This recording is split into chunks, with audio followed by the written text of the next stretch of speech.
Smart solar से मेरा नाम है वकास खलीक और आज मैं आपके पास लेके आया हूँ एक 30 किलोवाट की इंस्टॉलेशन। ये इंस्टॉलेशन हमने DHA फ़ेज़ 1 में की है। इसमें हमने 30 किलोवाट का सोलिस कंपनी का इन्वर्टर इस्तेमाल किया है और इसके साथ कैनेडियन सोलर कंपनी के पोली क्रिस्टलाइन हाफ कट पोली पर्क हाफ कट पैनल्स इस्तेमाल किए हैं।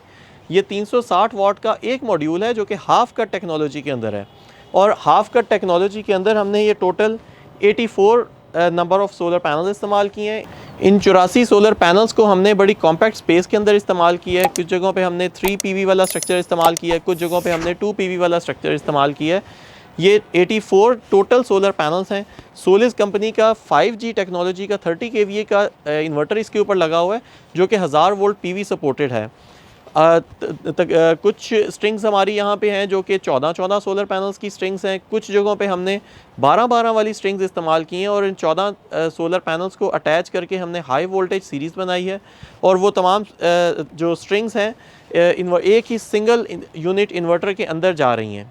किसी भी सिस्टम में उसकी सेफ्टी और सिक्योरिटी सबसे इम्पॉर्टेंट होती है, तो हमने इन सोलर पैनल्स को तमाम वायर्स को PVC पाइप्स के अंदर से गुजारा है सो दैट कि किसी भी तरह की शॉर्ट सर्किटिंग से अवॉइड किया जा सके और इनके ऊपर वेदर इफ़ेक्ट्स ना आए।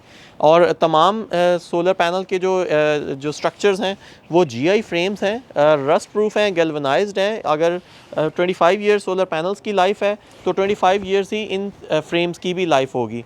और आप ये देख सकते हैं कि हमने तमाम वायर्स को PVC पाइप्स में इनको कंसील किया है और उसके बाद PVC पाइप्स को भी हमने केबल टाइज के ज़रिए उनके साथ सोलर पैनल्स के साथ अटैच किया है। मकसद सिर्फ ये होता है कि सिस्टम की सेफ्टी और जो है उसकी सिक्योरिटी इंश्योर की जा सके। सेफ्टी और सिक्योरिटी में ही सबसे इम्पॉर्टेंट एक जो पॉइंट है वो ये है लाइटनिंग अरेस्टर। किसी भी बड़े सोलर सिस्टम के लिए लाइटनिंग अरेस्टर बहुत इंपॉर्टेंट चीज़ होती है। ये लाइटनिंग अरेस्टर इंश्योर करता है कि कभी खुदा ना खास्ता कोई आसमानी बिजली गिरे तो ये कॉपर रॉड का बना हुआ लाइटनिंग अरेस्टर आसमानी बिजली को एब्जॉर्ब करता है और सोलर पैनल्स तक इसका इम्पैक्ट नहीं आने देता। ये lightning arrester directly earth level तक हमने इसको अर्थ किया है, बोर करके इसको ज़मीन तक इसके जो अर्थिंग पिट के साथ इसको अटैच किया है। और इसका मकसद है कि कोई भी खुदा न खास्ता आसमानी बिजली गिरती है तो उस सिस्टम के ऊपर या इस घर के ऊपर उसका कोई इम्पैक्ट नहीं आएगा, वेयरएज़ के ये खुद एब्जॉर्ब कर लेता है। इसी तरह से हमने तमाम सोलर पैनल्स को आपस में DC अर्थ सेपरेट किया है। लाइटनिंग अरेस्टर के साथ इस्तेमाल होने वाला अर्थ अलग है, सेपरेट है। इसी तरह से जो सोलर पैनल्स के साथ इस्तेमाल होने वाली अर्थिंग वायर है वो एक अलग वायर है और अलग अर्थिंग पिट के साथ हमने DC अर्थिंग की है। इसी तरह से AC अर्थिंग भी सेपरेट की है। 3 अर्थ किसी भी सोलर सिस्टम के साथ नेसेसरी होते हैं। बहुत सारे लोग 2 अर्थ के साथ कॉमन कर देते हैं, लेकिन हम अलग अलग सेपरेट अर्थ्स करते हैं। तो अब मैं आपको इस सिस्टम के साथ लगे हुए इन्वर्टर की तरफ भी लेके चलूँगा और आपको दिखाऊंगा उसकी क्या क्या फ़ीचर्स हैं और क्या क्या उसके अंदर सेफ्टी फ़ीचर्स भी मौजूद हैं। 30 किलोवाट का ये एक सिंगल यूनिट है। ये 30 किलोवाट का 5G मॉडल है। 4G मॉडल भी आते हैं सोलिस में, लेकिन 5G मॉडल है। ये 1100 वोल्ट सपोर्टेड है। इसमें जो इनपुट वोल्टेज रेंज है वो as compare to the other models ज़्यादा है और इसकी बहुत बड़ी वाइड स्क्रीन है, टच स्क्रीन मॉडल है ये। और स्क्रीन के ऊपर बेशुमार दूसरे पैरामीटर्स भी आप देख सकते हैं।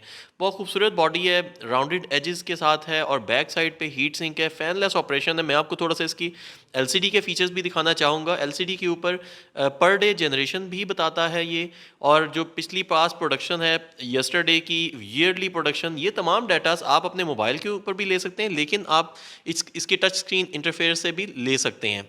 इसके अलावा चंद एक मज़ीद सेटिंग्स भी हैं जो कि आप इसकी स्क्रीन के ऊपर से कर सकते हैं।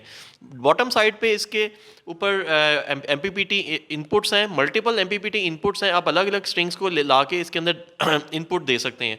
इसके साथ ही इसका DC डिस्कनेक्ट स्विच है और ये वो वाईफाई डोंगल है जिसकी मदद से ये इन्वर्टर कम्युनिकेट करता है ओवर द वाईफाई अपनी एंड्रॉयड मोबाइल के ऊपर भी और आईफोन मोबाइल के ऊपर भी।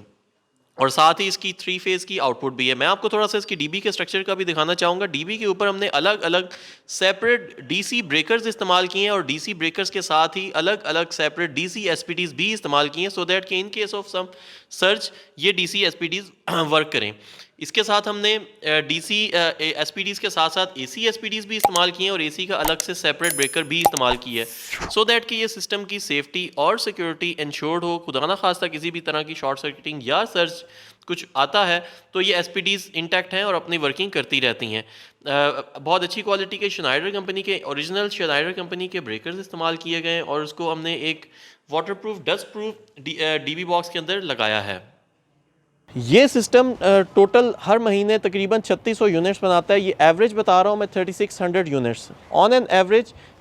समर्स में ये थोड़े से ज़्यादा यूनिट्स बनाता है जब सनलाइट आवर्स ज़्यादा होते हैं, विंटर्स में थोड़े से कम बनाता है, लेकिन एवरेज 3600 यूनिट्स हर महीने बनाता है। ये नेट मीटरिंग वाला सिस्टम है। इसमें 3600 यूनिट्स जो होते हैं वो अगर फर्स्ट प्रेफरेंस होती है घर में इस्तेमाल हो जाते हैं। जो एडिशनल यूनिट्स होते हैं वो बाई डायरेक्शनल मीटर के ज़रिए वापस रिवर्स कर दिए जाते हैं। ये एक बड़ा घर था, यहाँ पे ज़्यादा कंजम्पशन थी, इसलिए इसका एक डेडिकेटेड ट्रांसफार्मर है।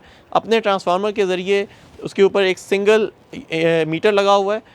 डीएचए में वैसे भी रूल है कि अगर 2 केनाल से बड़ा घर होता है तो उसके ऊपर सेपरेट ट्रांसफार्मर नेसेसरी होता है। तो इनका ऑलरेडी सैंक्शन लोड ज़्यादा था, उसी सैंक्शन लोड के ऊपर हमने इस 30 किलोवाट का ये सिस्टम लगाया है। एक ग्रीन मीटर के ज़रिए सारे यूनिट्स रिवर्स हो जाते हैं। At the end of the month जो डेफिसिट का बिल होता है प्लस और माइनस होकर जो यूनिट्स वापस वापडा को दे दिए होते हैं या उनसे जो लिए होते हैं उनको माइनस करके जो फाइनल बिल होता है वो इस सिस्टम में जनरेट हो जाता है। अगर आप ये सिस्टम परचेज़ करना चाहते हैं और अगर आप चाहते हैं कि अच्छी क्वालिटी का ग्रिड टायर सिस्टम या ऑफ ग्रिड हाइब्रिड सिस्टम अपने घर पे लगाना चाहते हैं या अपने ऑफिस में लगाना चाहते हैं तो स्क्रीन पर दिए गए हमारे नंबरों के ऊपर रब्ता करें।